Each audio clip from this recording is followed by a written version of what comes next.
Good evening students. Gajadhar Singh educational college में आप सभी का स्वागत है। हम लोग बात करने वाले हैं मैथ्स की आज की क्लास में आपका सेकंड चैप्टर डिस्कस किया जाएगा। सेकंड चैप्टर की आपकी 2 क्लास हो चुकी है, ये तीसरी क्लास है सेकंड चैप्टर की। इसमें हम लोग बात कर रहे थे फ्रैक्शन की, भिन्न की। ठीक है, तो भिन्न में हमने कुछ कॉन्सेप्ट समझ लिए थे, जैसे कि भिन्न को किस प्रकार से जोड़ा जाता है, जोड़ने के बारे में हमने समझा था। हमने भिन्न को कैसे घटाया जाता है उसके बारे में समझा था। भिन्न का कैसे गुणा किया जाता है, मल्टीप्लिकेशन कैसे किया जाता है उसका समझा था। और कैसे डिवाइड किया जाता है भिन्न को, ये हमने समझ लिया था। हमने भिन्न के फ्रैक्शन के 3-4 कॉन्सेप्ट यहाँ पर समझ लिए थे। अब फ्रैक्शन के 1-2 कॉन्सेप्ट बचे हुए हैं। इसके अलावा फ्रैक्शन के जो क्वेश्चन हैं और इसी के साथ साथ इस पूरे चैप्टर के जो भी प्रीवियस ईयर के क्वेश्चन हैं, उन क्वेश्चंस को आज हम लोग सॉल्व करने वाले हैं। आप याद रखिएगा, जो आपके प्रीवियस ईयर क्वेश्चन होते हैं, चाहे वो शॉर्ट क्वेश्चन हो, चाहे वो ऑब्जेक्टिव हो, चाहे वो आपके वेरी शॉर्ट क्वेश्चन हो, लगभग उसी पैटर्न पर हर साल प्रश्न पूछे जाते हैं। तो आज का क्लास आपका ये बहुत इंपॉर्टेंट है, जल्दी से आप लोग जुड़ जाइए। जो लोग क्लास को रेगुलर नहीं देख रहे हैं, भैया आप लोग क्लास को रेगुलर देखिए। आपको थोड़ा सा बोरिंग ज़रूर लग सकता है मैथ्स में, लेकिन ये क्लास आपके लिए बहुत फ़ायदेमंद होगी। तो चलिए हम लोग शुरू कर लेते हैं आज की क्लास को। हमने कल इसी सवाल पर अपनी क्लास को एंड किया था। ये क्वेश्चन आपके सामने फिर से मैं लेकर के आया हूँ, ताकि यहाँ पर अगर किसी को इसमें प्रॉब्लम रह गई हो तो आज क्लियर हो जाए। क्वेश्चन है 2/5, 3/4, 2/3, 4/5। ये जो भिन्न है इनको आरोही क्रम में लिखना है। ठीक है, आरोही क्रम का मतलब होता है बढ़ते हुए क्रम में। किसमें? बढ़ते हुए क्रम में। इंक्रीज या डिक्रीज, तो आप कहेंगे इंक्रीजिंग ऑर्डर में, यानी कि बढ़ते हुए क्रम में लिखना है। तो यहाँ पर बढ़ते हुए क्रम का मतलब है, जैसे कि हम अगर लिख दें 1, 3, 5, ये लिख दें, तो ये क्या लिखा हुआ है? ये बढ़ते हुए क्रम में लिखा हुआ है। एक सबसे छोटा, उससे बड़ा 3, उससे बड़ा 5। तो इसी तरीके से इन भिन्नों को लिखना है। तो आपको ये देखना पड़ेगा कि इसमें अंश और हर में से कोई एक समान है, तो ऐसा नहीं है। यहाँ पे अंश आपका 2 है, यहाँ पे अंश आपका 3 है, यहाँ पे 2 है, यहाँ पे 4 है, अलग अलग हैं। और हर की अगर बात की जाए तो यहाँ पे 5 है, यहाँ पे 4 है, 3 है, 5 है, तो हर भी अलग अलग है। तो अंश और हर जब अलग अलग होंगे भिन्न के, तो उसको हम ये देखने के लिए कि सबसे छोटी कौन सी है, सबसे बड़ी कौन सी है, सबसे पहले हर का क्या कर लेंगे, हम लोग यहाँ पर एलसीएम ले लेंगे। तो कल भी हमने आपको बताया था कि हम एलसीएम लेते हैं 3, 4 और 5। 5 यहाँ पे 2 बार है, तो एक ही बार लिख लो, कोई दिक्कत नहीं। 3 और 4, 3, 4, 5, 2 बार 5 लिख देता हूँ, कई लोग कन्फ्यूज हो जाएंगे। इसका एलसीएम लेंगे तो सबसे पहले सबसे छोटी संख्या से भाग देते हैं, तो 2 का भाग 3 में नहीं जाएगा, 3 को ऐसे ही लिख देंगे। 2 का भाग 4 में जाएगा 2 बार, 5 में नहीं जाएगा, फिर से 5 में नहीं जाएगा। फिर 2 से करेंगे तो 2 का भाग 3 में फिर से नहीं जाएगा, 2 का भाग 2 में एक बार जाएगा, 5 में नहीं जाएगा, 5 में नहीं जाएगा। फिर यहाँ से 3 से हम करेंगे डिवाइड, तो 3 का भाग 3 में एक बार, यहाँ पे 1 आ चुका है, और यहाँ पे 5, यहाँ पे 5। अब इसके बाद 5 से करेंगे तो सब यहाँ पर क्या हो जाएगा, डिवाइड हो चुका है। इनका आपस में हम लोग क्या करते हैं, गुणा करते हैं। तो 5 या 15, 15 दूनी 30, 30 दूनी 60। तो यहाँ पर एलसीएम क्या आ गया, 5 × 3 × 2 × 2 = 60। ये आपका एलसीएम आ गया। यहाँ तक आपको समझ में आ गया। इसको हम लोग अब इरेज कर देते हैं। एलसीएम कितना आया, 60। इसको आप याद रखिएगा। अब हम लोग यहाँ पे एलसीएम को लिख लेंगे 60 को, और ये देखेंगे कि ये जो आपका 2/5 है, यहाँ पे क्या है, 2/5, पहली संख्या 2/5 है। अब 2/5 में नीचे हमको 60 चाहिए। 5 की जगह कितना चाहिए, इसकी जगह 60 चाहिए। तो 5 की जगह 60 करने के लिए क्या करेंगे, हम इसमें 12 से गुणा कर देंगे। और जब भी किसी भिन्न में नीचे हम गुणा करते हैं तो ऊपर भी सेम संख्या से करते हैं, ऊपर भी 12 से कर देंगे। तो ये हो जाएगा 12 दूनी 24/60। ये हो गया। ठीक है, इसी तरीके से हम करेंगे 3/4 के साथ। यहाँ पे हमने लिख लिया 3/4। अब 4 की जगह हमको क्या चाहिए, 4 की जगह चाहिए 60। तो 4 की जगह 60 करने के लिए क्या करेंगे, 15 से हम गुणा कर देंगे। 4 का भाग दिया ना आपने 60 में, तो 15 आया, तो 15 से इसमें गुणा कर दिया। ऊपर भी करना पड़ेगा भाई। तो ये कितना आ गया, 45/60। अब तीसरा लेंगे 2/3। तो यहाँ पे लिख लीजिए 2/3। अब देखिए 3 की जगह हमें चाहिए 60, तो यहाँ पर क्या करेंगे हम 20 से गुणा कर देंगे और यहाँ भी 20 से कर देंगे, तो ये आ जाएगा 40/60। अब यहाँ पर एक और बचा हुआ है आपका 4/5, इसको आप देख लेंगे 4/5। 4/5 में 5 की जगह हमको क्या चाहिए, 60 चाहिए, तो इसलिए हम फिर से 12 से गुणा करेंगे और ऊपर भी 12 से करेंगे, तो ये हो जाएगा 48/60। अब देखिए यहाँ पर क्या हो गया, पहला जो था आपका उसकी जगह आपने लिख दिया 24/60, 2/5 की जगह 24/60 आ गया, 3/4 की जगह 45/60 आ गया और 2/3 की जगह 40/60 आ गया, 40/60 आ गया और 4/5 की जगह 48/60 आ गया। अब देखिए नीचे हर सब के समान हो गए हैं, तो आराम से आप देख सकते हैं कौन सा बड़ा है कौन सा छोटा है। अब यहाँ पर लिखा गया आरोही क्रम में, तो आरोही में सबसे छोटा कौन सा हो गया, सबसे छोटा आपका जो हो गया वो ये वाला हो गया, 24 सबसे कम है, फिर दूसरे नंबर पे ये हो गया, तीसरे नंबर पे ये हो गया और चौथे नंबर पे ये हो गया। यानी कि यहाँ पर क्या हो गया, 2/5 को सबसे पहले लिख देंगे, लिख दिया हमने 2/5 को सबसे पहले। उसके बाद लिख देंगे हम 2/3 को, तो 2/3 को हमने यहाँ पे लिख दिया। फिर उसके बाद हम लिख देंगे 40/60 किसका आया था, ये आया था 45/60, ये किसका आया था, तो 45/60 आया था 3/4 का, तो 3/4 लिख देंगे और अंत में 4/5। ठीक है, थोड़ा ध्यान से इसको समझेंगे, आपको समझ में आ जाएगा। चलिए अगले कॉन्सेप्ट पर चलते हैं। किसी संख्या x के लिए एक गुणात्मक प्रतिलोम उल्टा पारस्परिक 1/x होता है। जैसे मान लीजिए हमने कहा 6, तो 6 का रेसिप्रोकल यानी कि गुणात्मक प्रतिलोम क्या होगा, तो आप कहेंगे 6 का गुणात्मक प्रतिलोम होगा 1/6। बस इतना सा है, आप समझ लीजिए। ठीक है, जैसे किसी ने कहा 4 का गुणात्मक प्रतिलोम क्या होगा, तो आपने कहा 4 का गुणात्मक प्रतिलोम होगा 1/4। कोई भी संख्या उसका गुणात्मक प्रतिलोम पूछा जाए तो उसको 1/, के फॉर्म में लिख देना है। जैसे निम्नलिखित भिन्नों के गुणात्मक प्रतिलोम लिखिए। कुछ क्वेश्चन यहाँ पे दिए गए। 3/2, तो 3/2 को क्या करना है, उल्टा लिख देना है। ये गुणात्मक प्रतिलोम क्या हो जाएगा इसका, 2/3। 5/7 का क्या हो जाएगा, 7/5। 9/11 का क्या हो जाएगा, 11/9। 6/9 का क्या हो जाएगा, 9/6। बस हो गया। गुणात्मक प्रतिलोम का मतलब ही होता है उल्टा, रेसिप्रोकल का मतलब क्या होता है, उल्टा, तो यहाँ पे उल्टा आप लिख देंगे।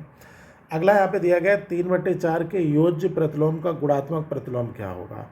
योज्य प्रतिलोम ये भी लिख दिया ना यहाँ पर, तो इसका गुणात्मक प्रतिलोम, तो पहले 3/4 का हम योज्य प्रतिलोम निकालेंगे, तो 3/4 का जो योज्य प्रतिलोम होगा उल्टा होगा, वो होगा -3/4 योज्य प्रतिलोम, और इसका गुणात्मक प्रतिलोम, अब -3/4 का जब गुणात्मक प्रतिलोम निकालेंगे तो -4/3 आ जाएगा। हो गया, ये आंसर है। ये वाला शब्द थोड़ा सा आप ध्यान में रख लीजिएगा। योज्य प्रतिलोम का क्या मतलब है, योज्य प्रतिलोम का मतलब है माइनस कर देना किसी संख्या को। जैसे 3/4 था तो इसका योज्य प्रतिलोम क्या हुआ, -3/4। ठीक है, और गुणात्मक प्रतिलोम क्या हुआ, इसको उल्टा लिख देना, 3/4 की जगह 4/3। बस हो गया। अब देखिए, अब कुछ क्वेश्चन है यहाँ पर सिंप्लीफिकेशन के। आपको हमने कल भी बताया था कि सबसे पहले हम ब्रैकेट को सॉल्व करते हैं। रूल होता है सिंप्लीफिकेशन का, सबसे पहले हम ब्रैकेट, जिसको हम कोष्टक बोलते हैं हिंदी में, ठीक है, सबसे पहले हम ब्रैकेट यानी कि कोष्टक को सॉल्व करते हैं, ब्रैकेट को। उसके बाद हम लोग भाग को सॉल्व करते हैं, डिवाइड को। उसके बाद हम लोग गुणा को सॉल्व करते हैं, मल्टीप्लाई को।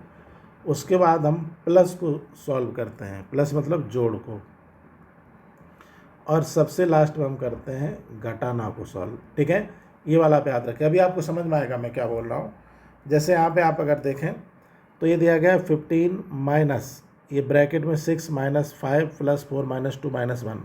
तो सबसे पहले सबसे अंदर का ब्रैकेट, सबसे पहले हम इसको सॉल्व करेंगे। ठीक है, इसको अगर आप सॉल्व करेंगे तो क्या आ जाएगा, जैसे हमने लिख दिया 15 का, आपने 15 लिख दिया, माइनस, ये आप ऐसे रहने दीजिए, 6 माइनस, ये हो गया 5 प्लस। अब इसको सबसे पहले करेंगे तो क्या होगा, 4 - 2 - 1, 4 में से 2 गया 2 और 2 में से 1 गया, 1 बच गया। ठीक है, इसको आप बंद कर देंगे। अब आप इसको सॉल्व करेंगे, ब्रैकेट के अंदर वाला ब्रैकेट हम पहले सॉल्व करते हैं, तो 5 और 1 6 हो जाएगा, ये 5 और 1 6, और यहाँ पर 6 है, तो यहाँ पर क्या हो जाएगा, 15 - 6 माइनस 6, 6 से 6 कट गया, 6 में 6 गया 0। आंसर कितना आ गया? 1 मिनट रुक जाइए, थोड़ा सा इसको दोबारा से करते हैं हम लोग। यहाँ पर क्या दिया गया है? देखिए इन्होंने दिया है 15 minus 6 minus 5 minus 4 minus 2 minus 1, ठीक है। अब यहाँ पे क्या कर दिया इन्होंने? 4 माइनस 2 माइनस 1, यहाँ पर आ गया 1, ठीक है। और ये जो 5 था ये इनका इतना ही रह गया, 5 का 5 रह गया। अब यहाँ पे इन्होंने क्या कर दिया? 6 को ही गायब कर दिया है। थोड़ा सा यहाँ पे प्रॉब्लम इन्होंने कर ली है अपने क्वेश्चन में। ये क्वेश्चन इन्होंने ठीक प्रकार से सॉल्व नहीं किया है। जैसे कि यहाँ पे हम अगर ठीक प्रकार से सॉल्व करें तो इसको ज़रा लिखिए, दोबारा से हम लोग लिखते हैं। 15 माइनस 6, यहाँ पे 15 ही लिखना भूल गया है। ये क्या करना भूल गया? 15 ऊपर था लेकिन नीचे इसने नहीं लिखा। 6 माइनस 5 प्लस 4 माइनस 2 माइनस 1, ठीक है। अब ये 4 माइनस 2 माइनस 1 कितना आ जाएगा? यहाँ पे 1 आएगा, 5 और 1 6 हो जाएगा, और 6 यहाँ पर है, ठीक है। तो 6 माइनस 6 कितना हो जाएगा आपका? 6 माइनस 6 हो जाएगा 0। ये पता नहीं कहाँ से क्या सॉल्व कर दे रहा है। 5 प्लस 1 कर दिया इसने, और ये 6 को भूल ही गया, ठीक है। तो यहाँ पे 6 को भूल गया, फिर यहाँ पे ले आया 5 प्लस 6 कर दिया। पता नहीं ये क्या कर रहा है, ये यहाँ पे गलत दिया गया, इसको आप भूल जाइए।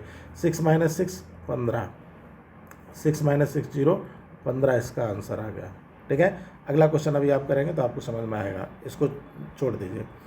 अगला क्वेश्चन आपका दिया गया है -5 -45 -15 -3 इंटू 5 को हल कीजिए। तो सबसे पहले हमको क्या देखना है? सबसे पहले हमको देखना है कि इसमें गुणा और भाग कहाँ पर है। तो ये देखिए यहाँ पर भाग है कि नहीं है, और ये यहाँ पर गुणा है। तो हमको सबसे पहले भाग को सॉल्व करना है। तो भाग को सॉल्व करने के लिए हम क्या करेंगे? -5 जो पहले वाला उसको हम ऐसे ही लिख देंगे -5, ठीक है। फिर उसके बाद ये जो माइनस है इसको लगा देंगे। अब भाग हमें सॉल्व करना है। तो -45 बटे -15 क्या आ जाएगा? माइनस माइनस कट जाएगा, 3 आ जाएगा। यहाँ पे क्या आ जाएगा? 3 आ जाएगा। -45 बटे -15, माइनस माइनस यहाँ पे कट जाएगा, ये आ जाएगा 3। अब प्लस कर देंगे, और ये 15 5 दिए 15 हो जाएगा, माइनस का 15 हो जाएगा, ठीक है। अब माइनस माइनस माइनस सब हो गया। ये देखिए आप, यहाँ भी माइनस, यहाँ भी है, यहाँ भी है। तो 5 3 8, 8 और 15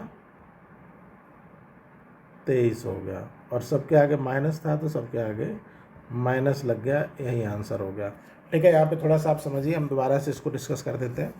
सबसे पहले हमने भाग को सॉल्व किया, तो 15 का भाग 45 में दिया तो कितनी बार गया? 3 बार गया। इसमें भी माइनस था, इसमें भी था, तो माइनस माइनस कट जाएगा। जैसे हम लिखेंगे ना, -45 बटे -15, ये लिखा, तो ऊपर भी माइनस नीचे भी, इसलिए माइनस माइनस प्लस हो गया, और 15 तिया 45, 3 आ गया। तो हमने वही 3 यहाँ पर लिख दिया। 3 यहाँ पर लिखा जाएगा, इसकी जगह पे 3 लिखेंगे हम। तो माइनस तो आगे लगा है ना, ये वाला माइनस, तो ये वाला माइनस लगा दिया। ये वाला -5 था, ऐसे ही लिख दिया। और ये देखिए 5 इंटू -3, तो 5 का गुणा -3 में करेंगे, -15 आ जाएगा। समझ में आ गया आपको? अब अगला देखिएगा क्वेश्चन। अगला दिया गया है 1121 भागित 16 -4 -3 9 -6। अब यहाँ पे भले ही भाग आया है, लेकिन यहाँ पे ब्रैकेट के अंदर भी है। तो हमें ये देखना है कि भाग से पहले ब्रैकेट के अंदर का सॉल्व करना है। तो सबसे पहले तो 9 - 6 को आप सॉल्व करिए। 9 - 6 वाला ब्रैकेट आप सॉल्व करिए। तो यहाँ पे लिख लेते हैं हम लोग। देखिए यहाँ लिखा है 1121 और यहाँ लिखा है 121। थोड़ा सा प्रॉब्लम यहाँ पे ये लोग क्रिएट कर रहे हैं, तो हम लोग 121 ही ले लेते हैं। 1121 की गलती से लिख गया होगा, 121 ले लेते हैं यहाँ पर, ठीक है। लिख दिया 121 अपान, यानी कि भागित, भाग का निशान लगाइए, और फिर यहाँ पे ब्रैकेट का निशान, और इसमें लिख दीजिए 16 - 14 - 3 9 - 6, और इसी को आपको सॉल्व कर देना है। तो सबसे पहले 9 - 6 को आप करेंगे। 9 में से 6 गया, कितना बचा? 3, और 3 का 3 में गुणा करेंगे तो कितना आ जाएगा? 9। तो इस वाले में आप कर दीजिए 14 - 9, ठीक है। ये आपका इतना हो गया, और बाहर लिख दीजिए 16 माइनस इतना, 121 भागित, यही तो हुआ। अब 14 में से 9 गया 5, 5 यहाँ पे आ जाएगा, और 16 में से 5 जाएगा 11, तो 121 भागित 11, 121 में अगर 11 का आप भाग देंगे तो कितना आ जाएगा, यहाँ पर 11 आ जाएगा, ये आपका आंसर हो जाएगा। ठीक है, यहाँ पे क्या हुआ, सबसे पहले 9 में से 6 को घटाया तो 3 बचा, और ये जो 3 बचा इसी 3 का हमने क्या कर दिया, 3 का इस वाले 3 में गुणा किया, 3 3 9 आया, यही 9 हमने यहाँ लिख दिया। 14 पहले से था वो हमने यहाँ पे लिख दिया। 14 में से 9 गया, 5 बचा। ठीक है, ये 5 आ गया आपका। फिर इस 5 को हम 16 में से घटाएंगे ना, तो 16 में से जब 5 को आपने घटाया तो यहाँ पे 11 आ गया। ठीक है, इन सब की जगह क्या आ गया, ये आपका 11 आ गया, और इधर 121 लिखा हुआ था, 121/11 = 11 आंसर हो गया। फिर यहाँ पे इसी तरह का ये भी क्वेश्चन है आपका, सेम इसी तरह का ये भी क्वेश्चन है। तो ये आप अगर करना चाहें तो करिए, नहीं तो मैं करा देता हूँ, 1 2 और करा देता हूँ।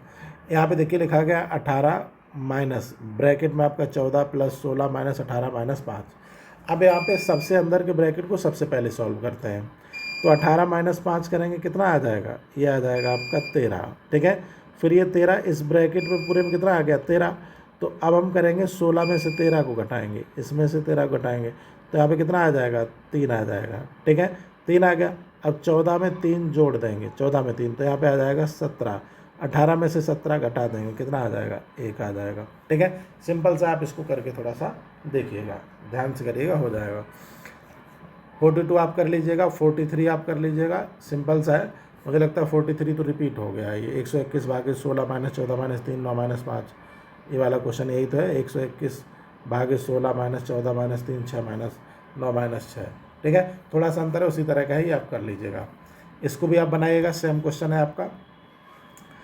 156 भागित 25 माइनस, चलिए इसको हम करा देते हैं, हो सकता है कि आपको थोड़ा प्रॉब्लम आ जाए। तो यहाँ पे क्या है, सबसे पहले हम सबसे अंदर के ब्रैकेट पे जाएंगे, इस पे जाएंगे सबसे पहले। तो 10 - 5 = क्या हो जाएगा, यहाँ पे बचेगा 5। अब इस 5 को इस 3 से करेंगे गुणा, कितना आ जाएगा बताओ बच्चे, 15 आ गया। अब ये जो 15 आ गया इसको 14 में से घटाएंगे। अब 14 में से 15 तो जाएगा नहीं, क्योंकि यहाँ पर 15 बड़ा है, तो आ जाएगा -1, माइनस में आ जाएगा ना, और माइनस बाहर भी है इसके, माइनस माइनस प्लस हो जाएगा, तो ये हो जाएगा 25 माइनस -1, ये हो गया। तो ये माइनस और ये माइनस मिलके प्लस हो जाएगा, तो 25 और 1 कितना हो जाएगा, 26 हो जाएगा। तो कुल मिलाकर के यहाँ पे क्या हो जाएगा, 156/26। जब इसको आप करेंगे, सॉल्व करेंगे, तो ये 6 बार चला जाएगा। ठीक है, 156 26 छक्के 156 होता है, 6 यहाँ पे आंसर हो जाएगा। देखिए, ये थोड़ा सा कैलकुलेशन होता है, और आप सभी बच्चे बहुत समझदार हैं, आप शिक्षक बनने के योग्य हैं, तभी आपने एडमिशन लिया है DLED में। तो इसको थोड़ा सा पेशेंस के साथ सॉल्व करिए। देखिए, मैथ का पेपर केवल 25 नंबर का है, लेकिन बहुत सारे स्टूडेंट ऐसे हैं जिनका मैथ में बैक लगता है। यदि बैक लगता है तो भले ही वो 25 नंबर का है, लेकिन आपका पूरा रिजल्ट ख़राब कर देता है। तो इसलिए मैथ में बहुत छोटा सा सिलेबस है, मैक्सिमम 20 से 25 क्लास में मैं आपका मैथ्स पूरा करा दूंगा। आपको लगातार मैथ्स का रिवीजन करते रहना है। ये जो भी मैं करा रहा हूँ आपको क्वेश्चन क्लास में, इन सबको घर पे अच्छे से करना है। आप वीडियो को दोबारा देखिए, जो भी इसमें लगा हुआ है क्वेश्चन, इस क्वेश्चन को अपना कॉपी कलम लेके बैठिए और थोड़ा सा सॉल्व करिए। अगर आप सॉल्व करेंगे तो ये क्वेश्चन अगर आप सॉल्व करना सीख गए तो समझ लीजिए कि आपका कंपटीशन का, BPSC का, CTET का बेस यहाँ से बन जाएगा, और आपको वहाँ भी बहुत हेल्प मिलेगी। इधर तो आप पास हो ही जाएंगे अच्छे से। तो इनको क्वेश्चन को देख के घबराना नहीं है। मैं ऐसे लोगों को बोल रहा हूँ जिनका मैथ्स बैकग्राउंड नहीं है। जिन लोगों का मैथ्स बैकग्राउंड है, जो मैथ पढ़ रहे हैं, उनको तो लगेगा ये सब बहुत आसान है। तो ठीक है, आसान है, लेकिन आपको भी DLED में स्टेप बाय स्टेप करना है। ठीक है, वहाँ पे सीधा आंसर नहीं लिखना है, तो इसलिए आप लोग भी थोड़ा सा क्लास को देखते रहिए। चलिए अब अगले कॉन्सेप्ट पे चलते हैं। यहाँ पे कुछ फॉर्मूले आपके दिए गए, विविध सूत्र एवं उनसे संबंधित प्रश्न, कुछ फॉर्मूले हैं और उनसे संबंधित क्वेश्चन आपको दिए जाएंगे। तो देखिए कितना सिंपल सा यहाँ पे फॉर्मूला है, चाल बराबर दूरी बटे समय। ठीक है, अगर आपको चाल निकालनी है तो आप दूरी बटे समय कर दो। जैसे मान लीजिए आप जो है आते हैं बिहार के पटना से UP के लखनऊ आते हैं, मान लीजिए। ठीक है, तो बिहार के पटना से लखनऊ की दूरी मैं मान लेता हूँ 600 किलोमीटर है। कितना दूर है, मान लिया हमने 600 है, नियर अबाउट। और आप जिस ट्रेन से या जिस बस से आप आ रहे हैं, उस बस को पटना से लखनऊ आने में मान लीजिए 10 घंटे लग जाते हैं। कितना लग जाता है, 10 घंटा। अब पटना से लखनऊ 600 किलोमीटर की जो दूरी है, उसको अगर तय करने में बस या ट्रेन 10 घंटे लगा देती है, तो बताइए कि 1 घंटे में बस या ट्रेन कितनी दूर चली थी।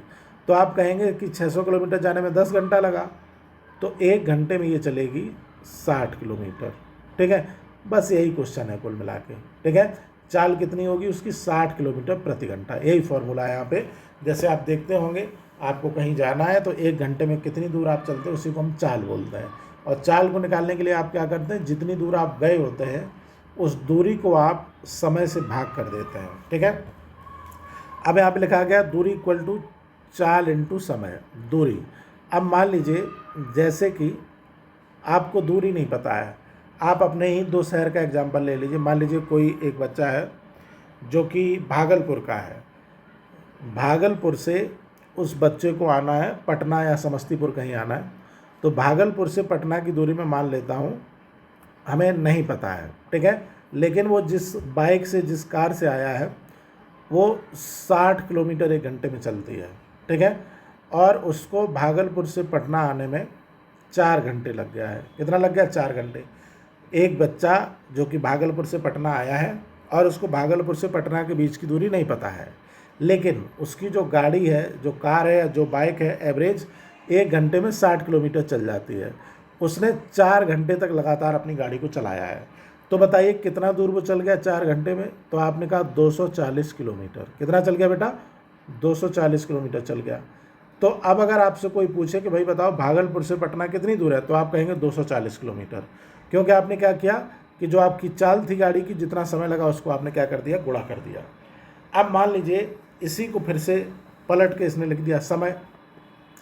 तो मान लीजिए आप जब भागलपुर से पटना आए तो आपने 240 किलोमीटर की दूरी आपको पता है कि भाई 240 किलोमीटर की दूरी है भागलपुर से पटना के बीच में, और आपकी जो गाड़ी थी वो 60 किलोमीटर प्रति घंटा के हिसाब से चलते हुए आ रही थी।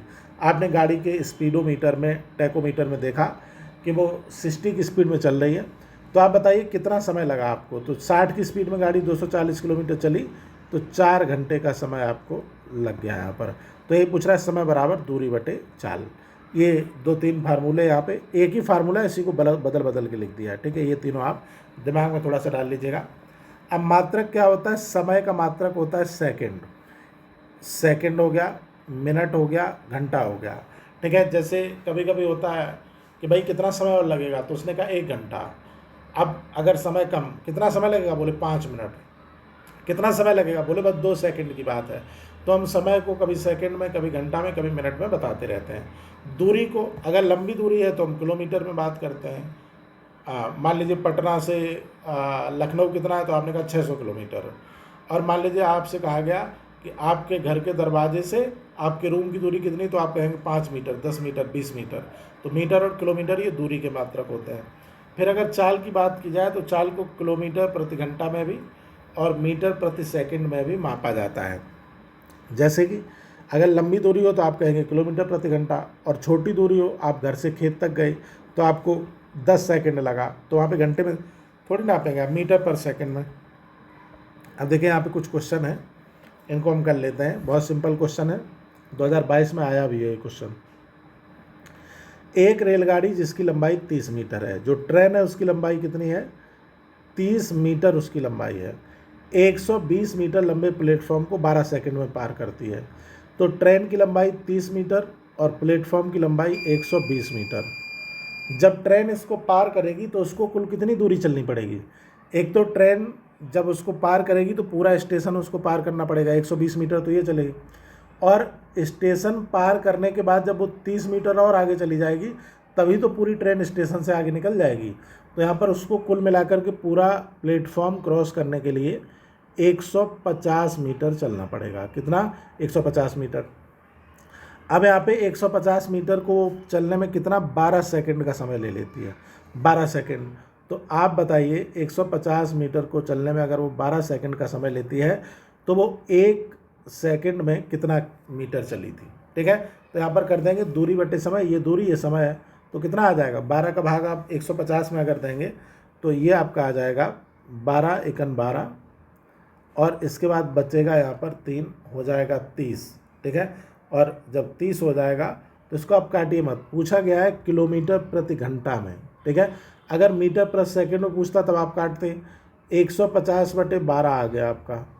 अब इसको जब हम मीटर पर सेकंड है ना, यहाँ पर मीटर यहाँ सेकंड है, मीटर पर सेकंड को किलोमीटर प्रति घंटा में जब हम चेंज करते हैं कभी भी, तो हम इसमें 18/5 का गुणा कर देते हैं। चलिए इस बात को थोड़ा सा समझ लीजिए, लिख लीजिए, आप नोट कर लीजिए कि जब भी किसी मीटर प्रति सेकंड को हम क्या करते हैं, किलोमीटर प्रति घंटा में चेंज करते हैं। ये 150/12 मीटर पर सेकंड था ना, इसको हमें किस में चेंज करना था, किलोमीटर प्रति घंटा, क्योंकि यहाँ पर किलोमीटर प्रति घंटा पूछा गया था। तो हम 18/5 का गुणा कर देंगे। क्या कर देंगे, 18/5 का, ठीक है। तो 18/5 का यहाँ पे जब गुणा करेंगे तो कितना आ जाएगा, 5 से 150 को काट दो, काटो इसको ज़रा, 5 से 150 को काटा तो ये आ गया 30, ठीक है, ये कट गया। और इसको 6 से काट दो, 6 × 3 = 18, 6 दूनी 12, फिर 2 को 30 से काट दो, आ गया 15, 15 × 3 = 45 हो गया। तो स्पीड क्या आ गई, 45 किलोमीटर पर घंटा, ये आपकी स्पीड आ गई, ठीक है। कुल मिला के आपको यहाँ पे एक चीज़ समझ लेना है कि अगर हम किसी भी दूरी को, किसी भी स्पीड को मीटर पर सेकंड में जानते हैं और उसको मीटर पर सेकंड को किलोमीटर पर घंटा में चेंज करना है, तो उसमें 18/5 से गुणा कर देंगे। ऐसे ही अगर आप किसी किलोमीटर पर घंटा को मीटर पर सेकंड में चेंज करना चाहते हैं तो 5/18 का गुणा कर देंगे। हो सकता है आगे यहाँ पे सवाल मिले। एक और क्वेश्चन है, एक छात्रावास में 50 छात्रों के लिए 40 दिन की भोजन सामग्री है, ठीक है। कुल स्टूडेंट कितने हैं, तो इन्होंने कहा कि भाई हमारे पास कुल 50 स्टूडेंट हैं और 40 दिन की भोजन सामग्री है, ठीक है।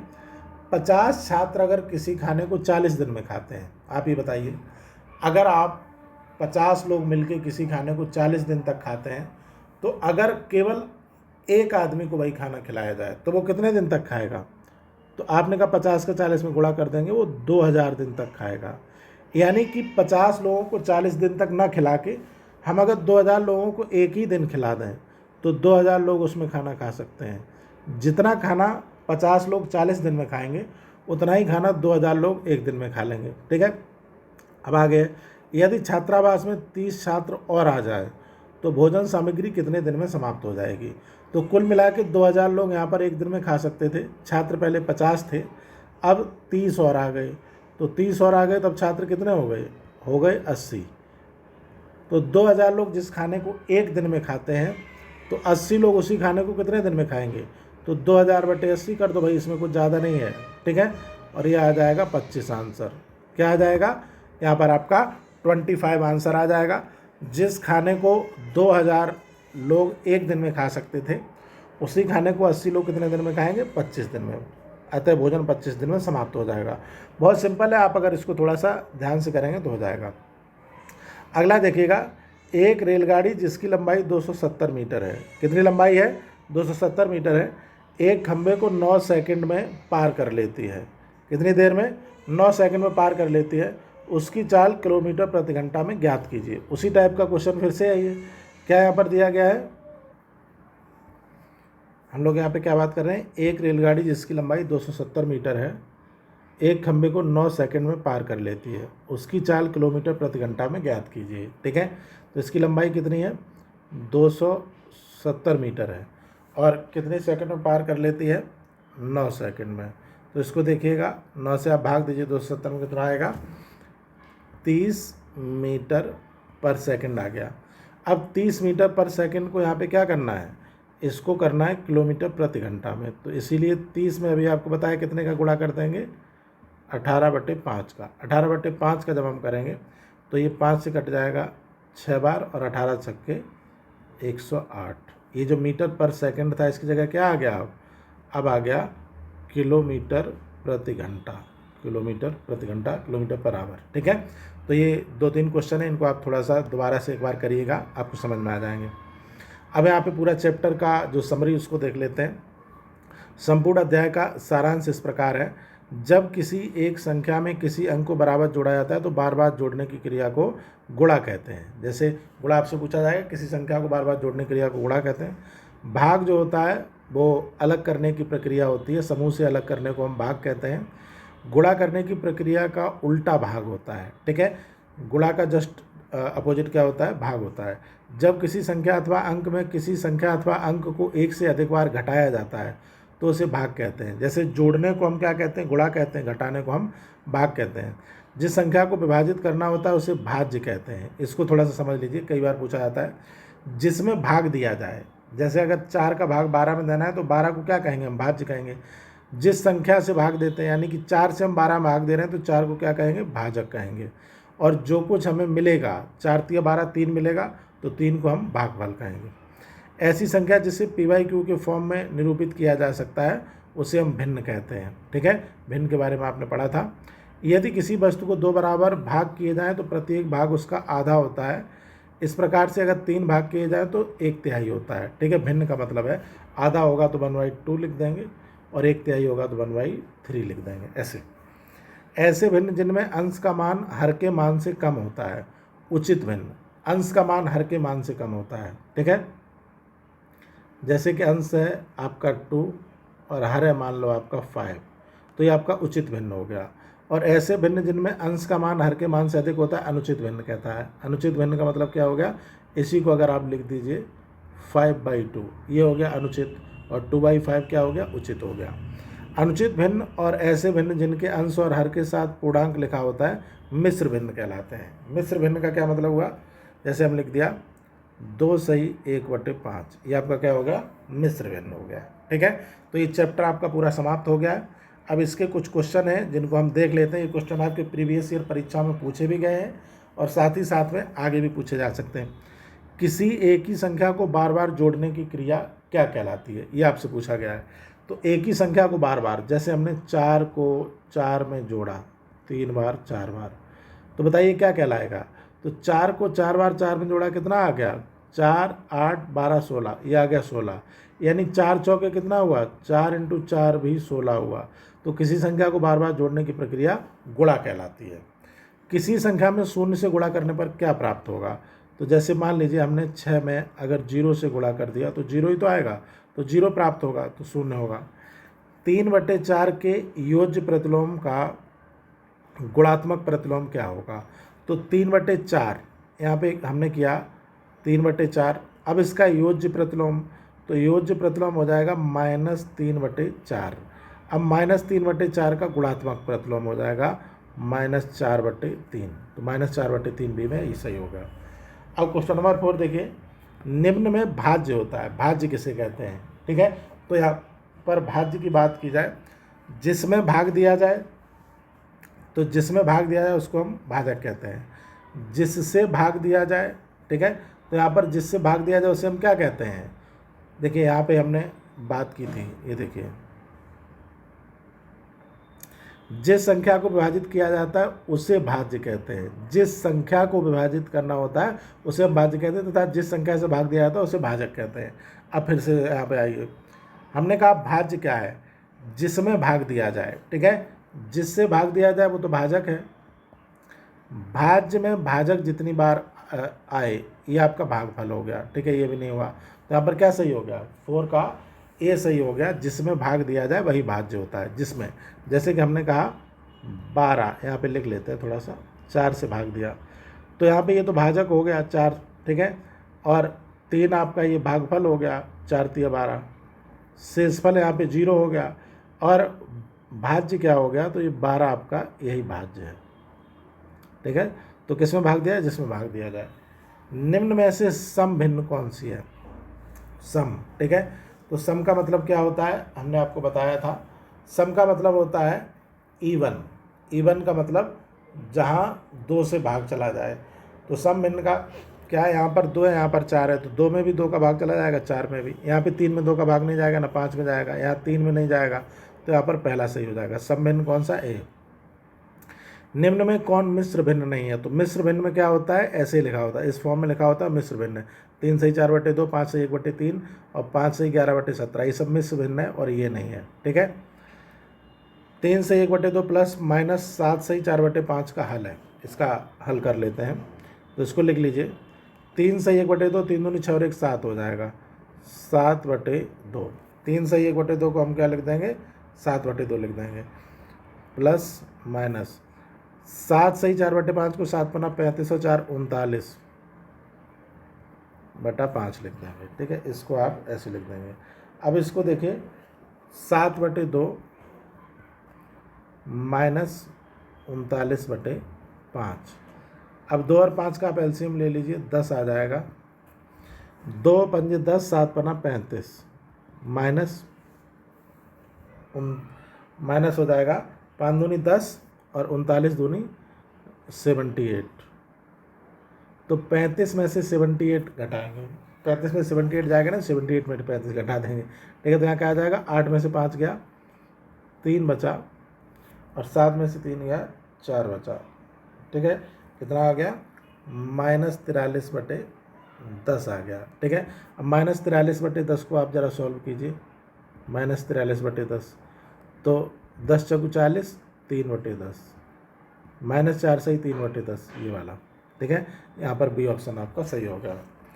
अब यहाँ पे दिया गया है 25 + 3/100 4/1000 का मान होगा।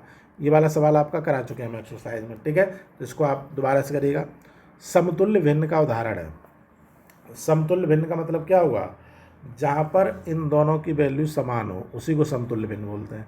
तो 1/2 और 2/4, 2/4 2 × 2 2 दूनी 4, ये भी 1/2 लिखा है, ये भी 1/2 लिखा है। समतुल्य भिन्न का मतलब जो भिन्न बराबर हो, तो ए सही है। 3/2 का गुणात्मक प्रतिलोम क्या है, तो गुणात्मक प्रतिलोम इसका उल्टा होता है, 2/3 है। कौन सा जोड़ा एक दूसरे का व्युत्क्रम है, यानी कि उल्टा है, 1/3 3/9, तो 1/3 3/9 तो उल्टा है नहीं, 1/5 5/10 भी उल्टा नहीं, 5/6 6/5 यही तो व्युत्क्रम है, उल्टा है ये। ठीक है, तो यहाँ पर क्या हो जाएगा, सी व्युत्क्रम का मतलब है उल्टा, तो 5/6 का उल्टा क्या होगा, 6/5, तो इसीलिए ये क्या हो गया, यही वाला आंसर सही हो गया। निम्नलिखित में से 5 से विभाज्य संख्या है, तो 5 से विभाज्य के लिए आपको रूल बताया गया था कि या तो किसी संख्या के लास्ट में 0 होगा या 5 होगा, तो वो 5 से विभाज्य होगी। तो यहाँ पे केवल इसी के लास्ट में 5 है, बाकी यहाँ 1 है 8 है 3 है, तो ये तो होगा नहीं, तो इसलिए 5 है, ये वाला सही हो जाएगा। अब आपके सामने अति लघु उत्तरीय प्रश्न, वेरी शॉर्ट क्वेश्चन। तो यहाँ पे पहला क्वेश्चन है, भिन्न के कितने प्रकार होते हैं। तो हमने जब भिन्न को पढ़ा था तो हमने देखा था भिन्न के प्रकार होते हैं। एक तो आपका सम भिन्न होता है जिसे प्रॉपर फ्रैक्शन बोलते हैं। ठीक है, दूसरा आपका विषम भिन्न होता है जिसे हम इम्प्रॉपर फ्रैक्शन बोलते हैं। फिर आपका सजातीय भिन्न होता है जिसे हम लाइक फ्रैक्शन बोलते हैं। इसके अलावा विजातीय फ्रैक्शन होता है जिसे हम अनलाइक बोलते हैं। मिश्र भिन्न होता है, समतुल्य भिन्न होता है। तो ये भिन्न के कितने प्रकार होते हैं ये आपको लिखना है और उसका एग्जाम्पल भी दे देना है। ठीक है, बस यहाँ पे इस बात का याद रखना है। अगर आपने इसको नहीं किया तो फिर यहाँ पे क्या हो जाएगा, आपका मामला गड़बड़ हो जाएगा। देख लेते हैं एक बार, हाँ क्वेश्चन नंबर 5 एक बार देख लेते हैं। निम्नलिखित में से सम भिन्न कौन सा, 1/2 3/5 3/6। ठीक है, ये सभी हो जाएगा इसमें। ठीक है, ये हो जाएगा, ये सभी। सम भिन्न का मतलब यहाँ पर क्या है, प्रॉपर फ्रैक्शन। तो प्रॉपर फ्रैक्शन क्या है, ये 1/2 लिखा हुआ है, ये यहाँ पर 3/5 है, ये 3/6 को भी 1/2 आप लिख देंगे। तो सारे के सारे तो प्रॉपर फ्रैक्शन है। सम भिन्न का मतलब हुआ प्रॉपर फ्रैक्शन। प्रॉपर फ्रैक्शन का मतलब होता है जहाँ इसका जो अंश है वो हर से छोटा हो। तो सब में अंश हर से छोटा है, इसलिए सारे के सारे सही हैं। डी ऑप्शन यहाँ पर सही होगा। भिन्न कितने प्रकार को आप लिख देंगे, 20 सही 2/3 मीटर लंबी रस्सी में से 5 सही 1/8 मीटर काटा गया, शेष रस्सी की लंबाई ज्ञात कीजिए। तो कुल मिला के यहाँ पे क्या करना है आपको, 20 सही 2/3 में से 5 सही 1/8 को घटा देना है। इसको घटाने के लिए क्या करेंगे, 20 × 60 और 2 62/3 माइनस 8 × 40 और 41/8। अब तो आप कर ही लेंगे ना, जो आंसर आएगा वही हो जाएगा। ठीक है, 121 भागे 16 4 - 3, ये वाला क्वेश्चन आप कर चुके हैं एग्जाम्पल में भी। बिना हासिल वाला गुणा बताइए आप। बिना हासिल वाला गुणा जैसे हमने लिख दिया 213, इधर लिख देते हैं 213 × 3, ये बिना हासिल वाला गुणा हो जाएगा, क्योंकि 3 3 9 3 1 3 3 2 6, इसमें कहीं भी हासिल लेना पड़ा नहीं, तो यही बिना हासिल वाला गुणा है। ऐसा गुणा जिसमें कोई भी कैरी हासिल लेना पड़े बिना हासिल वाला गुणा कहलाता है। ये आपका एग्जाम्पल सामने हमने दे दिया। भाग की प्रक्रिया उदाहरण सहित स्पष्ट कीजिए। तो भाग की प्रक्रिया उदाहरण सहित स्पष्ट करने के लिए आपको क्या करना है कि एक संख्या ले लेनी है। जैसे मान लीजिए आप संख्या ले लीजिए 729 और इसमें भाग दे लीजिए मान लीजिए 9 का या फिर 7 का ही दे लीजिए, और बस इसको यहाँ पे पूरा सॉल्व कर दीजिए, यही हो जाएगा। भाग की प्रक्रिया उदाहरण सहित स्पष्ट हो जाएगी। ये आपके जो क्वेश्चन थे 5 क्वेश्चन इस तरह के अति लघु उत्तरीय, ये भी आपके 1 नंबर का होता है, इसका आंसर 1-2 लाइन में दे देना होता है। फिर आते हैं लघु उत्तरीय प्रश्न, ये जो आपके शॉर्ट वाले क्वेश्चन होते हैं इनका आंसर थोड़ा प्रॉपर देना होता है और ये 2 नंबर के होते हैं, ठीक है। तो यहाँ पे अगर देखा जाए लघु उत्तरीय प्रश्न में 15 - 6 - 4 2 - 1 को सरल कीजिए, ये आप कर चुके हैं, ठीक है, आप कर लेंगे। 27/16 8/81 को हल कीजिए, तो ये इतना सिंपल है, 27 से 81 काट देंगे, 8 से 16 काट देंगे, 27 थी 81, 8 दूनी 16, ठीक है। तो यहाँ पर क्या आ जाएगा आपका आ जाएगा 2 3 4 1/6। लेकिन ये आपको इतना शॉर्ट में नहीं करना, पूरा प्रॉपर सॉल्व करना। एक रेलगाड़ी जिसकी लंबाई 30 मीटर है, ये अभी आपने किया था, वही वाला क्वेश्चन है। सरल कीजिए, इनको आप कर लेंगे आसानी से, सारा एक्सरसाइज आप कीजिएगा, ठीक है। यहाँ पर ये 5वां क्वेश्चन है आपका, इसमें भी भाग देने के लिए बताया गया, इसमें भाग दीजिए, शेषफल बताइए। 6वां क्वेश्चन, 7वां क्वेश्चन, 8 9 सब कर लेंगे आप। अगर आप इनमें से कोई क्वेश्चन नहीं कर पाते हैं, पहले तो आपको प्रॉपर वे में यहाँ पे सारे क्वेश्चन करने हैं, आपको पूरा दिमाग लगा के ये क्वेश्चन करने हैं। अगर आप क्वेश्चन नहीं कर पाते हैं तो आप हमें कमेंट में बताएंगे कि ये वाले क्वेश्चन हमसे नहीं हुए हैं, हम इन क्वेश्चन को दोबारा से आपको करा देंगे, ठीक है। लेकिन आपको एक बार ट्राई ज़रूर करना है, क्योंकि अगर आप अपने से मैथ्स के क्वेश्चन नहीं बनाते हैं तो आपसे ये क्वेश्चन परीक्षा में कभी नहीं बनेंगे, ठीक है। तो अभी इसके बाद आपकी जो क्लास होगी, आज आपकी किसकी क्लास होनी है, CDP की, इसके बाद आपकी CDP की क्लास होगी, ठीक है। तो CDP की क्लास 8 बजे, उसके लिए तैयार रहिएगा। आज के लिए मैथ्स में इतना ही, थैंक यू।